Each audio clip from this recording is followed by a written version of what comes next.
The shotgun blast echoed across the canyon like God's own thunder. Splintering the silence, I'd come to this godforsaken Montana ranch to escape. I hit the dirt hard, tasting blood and regret, my heart pounding as I realized the bullet hadn't been meant for the coyote. It was a warning for me. "Get the hell off our land, you city faggot!" Carter's voice snarled from the ridge above. His silhouette twisted against the blood-orange sunset, rifle still smoking in his grip. I'd known Carter since we were kids back in Billings. Back when summers meant scraped knees from Little League and secrets whispered under the bleachers. He was the straight arrow jock who'd pulled me out of more than one bar fight. The guy who swore we'd always have each other's backs. But that was before I showed up at his family's spread 3 weeks ago, running from a botched engagement in Seattle and the fresh ink of a coming-out letter I'd never sent. "Come heal up, man," he texted. "Ranch life simple. No drama." What a lie. The drama hit like a prairie fire the second I laid eyes on Declan, Carter's older brother, the one nobody talked about. The ghost in the family photos, the prodigal son who'd vanished to Denver years ago, only to slink back last winter with shadows in his eyes and a limp from some rodeo wreck nobody mentioned. Declan was built like the Rockies themselves. Broad shoulders under faded denim, calloused hands that spoke of wrangling steers and mending fences, and green eyes that could pin you like a butterfly to corkboard. He didn't say much those first days, just nodded when Carter introduced us over breakfast, black coffee and biscuits tough as boot leather. "This here's Alex," Carter said, clapping my shoulder too hard. "City boy's gonna help with the calves. Keep him out of trouble, Declan grunted, wiping grease from his fingers on his jeans. But his gaze lingered a beat too long, flicking over me like he was reading a wanted poster. I felt it then, that spark, electric, forbidden, the kind that makes a man question every straight line he's ever towed. The ranch was a world unto itself, a sprawl of 5,000 acres stitched together by barbed wire and bad blood.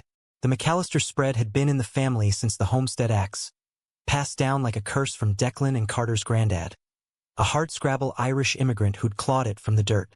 Their pa had drunk himself into an early grave, leaving the brothers to split the legacy.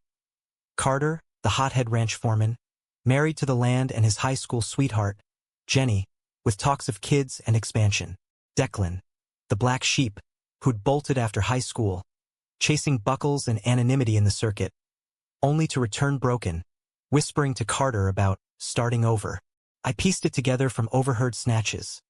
Declan had been caught in a bar brawl defending some cowboy lover, the scandal ripping through their small-town veins like venom. Family first, their ma would say, her Bible-thumping prayers the glue holding the fractures. I threw myself into the work to drown the ache in my chest.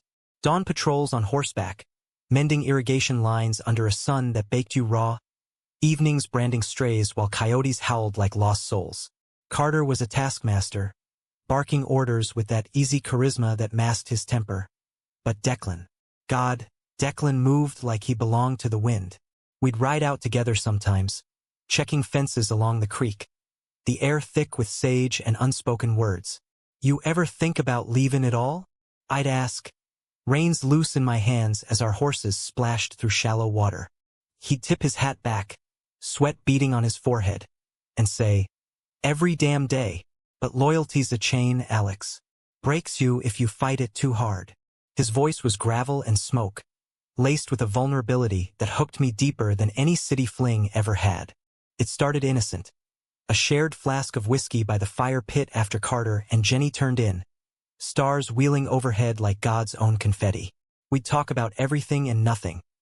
The ache of unrequited crushes in high school lockers, the weight of expectations from folks who'd rather see you buried than bent. I knew I was different young. I confessed one night, the flames dancing in his eyes. Hid it like a felony. "You." He stared into the embers, jaw tight. "Always knew.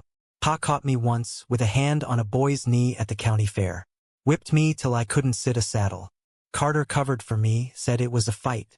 That's when I learned. Love's a luxury we can't afford out here." His hand brushed mine then, accidental-like, but neither of us pulled away. The air hummed with it, that pull, raw and real as the Montana sky. But paradise on the plains is fragile as frost. The betrayal came slow, insidious, like rot in the timbers.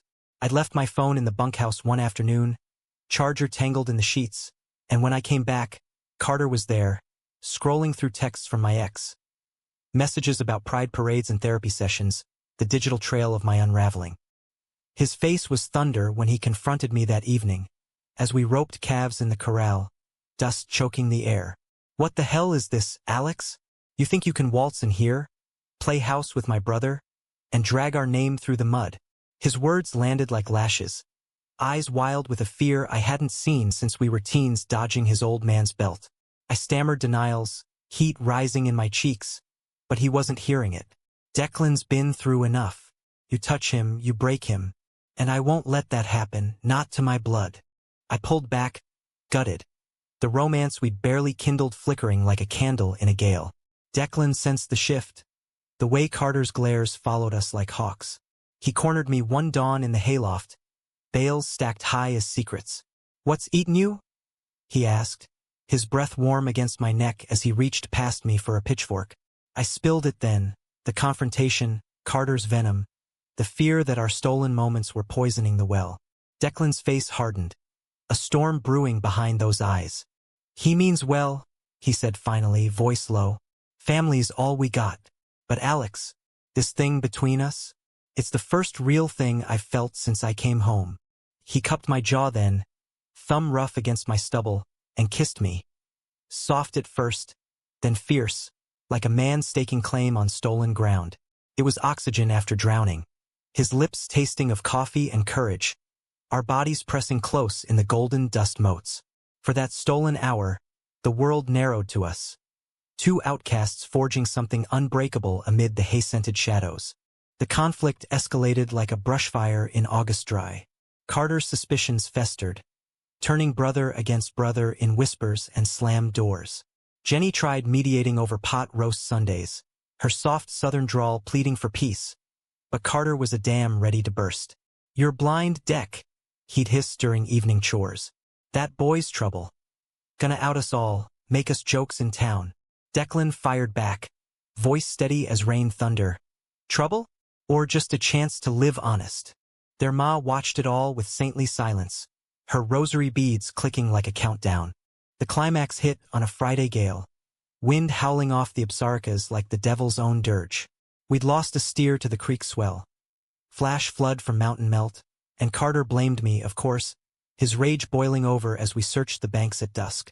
"This is what happens when you let weakness in," he roared, shoving me hard against a cottonwood trunk, my ribs cracking against bark.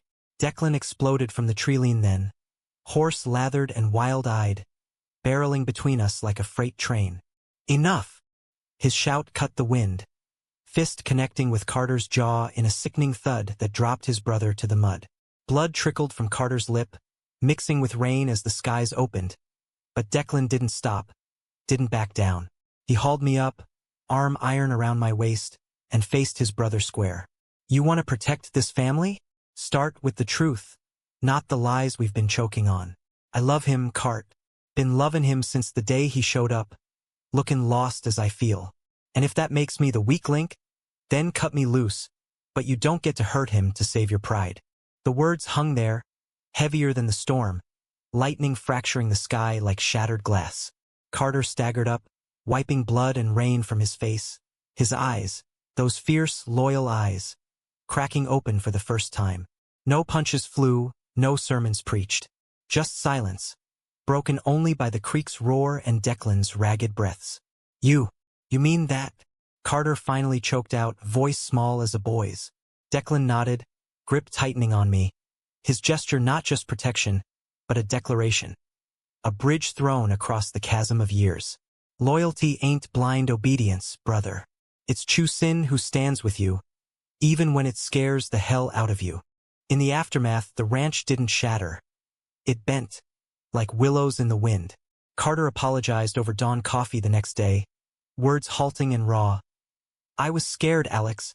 For Deck, for us. Thought Hayden was safer." We talked then, all three of us on the porch as the sun crested the hills, steam rising from mugs like ghosts fleeing. No grand gestures, no tear-soaked embraces. Just men reckoning with the weight of love in a land that prized stoicism over sentiment. Declan and I, we took it slow, building on that stormy confession. Quiet rides at twilight, hands intertwined over saddles, kisses stolen in the barn's hush. It wasn't fireworks. It was foundation, the kind that withstands blizzards. Months later, as snow dusted the pines, Carter stood beside us at the county clerk's, witnessing the papers that made Declan and me legal in the eyes of a country still catching up. To loyalty, he toasted later, flask passed under Christmas lights strung across the corral, and the courage to redefine it. Their ma smiled faintly, her Bible open to a verse on brothers dwelling in unity. Me, I found my way back to myself. Not in Seattle's glitter, but here, in the dirt and devotion of this rugged heartland. Loyalty isn't a chain, I learned. It's a choice, forged in fire and tempered by grace. And courage? That's the quiet roar when you stand for what's true, even if it means rewriting the family map. Out here, under endless skies, that's the real American dream. Not conquest, but connection, raw and redemptive as the dawn.